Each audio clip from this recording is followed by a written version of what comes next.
वफाकी दारुल हुकूमत इस्लामाबाद के सेक्टर G11 में कायम दावत इस्लामी के मदनी मरकज फैजान-ए-मदीना में साबिक वजीर-ए-आजम पाकिस्तान शाहिद खाकान अब्बासी, इंडोनेशिया के पाकिस्तान में नाजिम-उल-उमूर रहमत हिंडियारता और दीगर शख्सियात की हाजिरी हुई। इन्हें दावत इस्लामी के मुख्तलिफ शोबाजात का तारुफ पेश किया और आलमी सतह पर होने वाले दीनी और फलाही खिदमात के हवाले से आगाही दी और फैजान-ए-मदीना के मुख्तलिफ डिपार्टमेंट्स का विजिट भी करवाया, जिस पर शाहिद खाकान अब्बासी और रहमत हिंडियारता ने दावत इस्लामी के दीनी और फलाही खिदमात को सराहा और अपनी नेक ख्वाहिशात का इजहार करते हुए मदनी खबरों को अपने तासुरात भी दिए। मुझे बहुत खुशी है कि FGRF के तहत ये ट्री प्लांटेशन की ड्राइव है जो अल्लाह के करम से हर साल होती है और यही आज न सिर्फ पाकिस्तान की बल्कि दुनिया की ज़रूरत है कि हम प्लांटेशन करें और जो क्लाइमेट के इशूज़ हैं, जो एनवायरनमेंट के इशूज़ हैं, इन पर काबू पा सकें।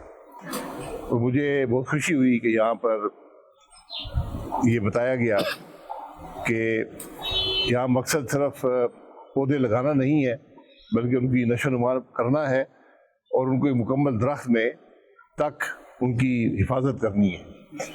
तो मुझे पूरी उम्मीद है कि इंशाअल्लाह आप दावत इस्लामी के ताउन से FGRF के तहत जो ये स्कीम है ये इंशाअल्लाह बढ़ेगी और कामयाब होगी। The Embassy of the Republic of Indonesia in Pakistan highly values the noble efforts have done by Dawat-e-Islami, and the environment is big concern for the world, from the world right now, including Indonesia and Pakistan.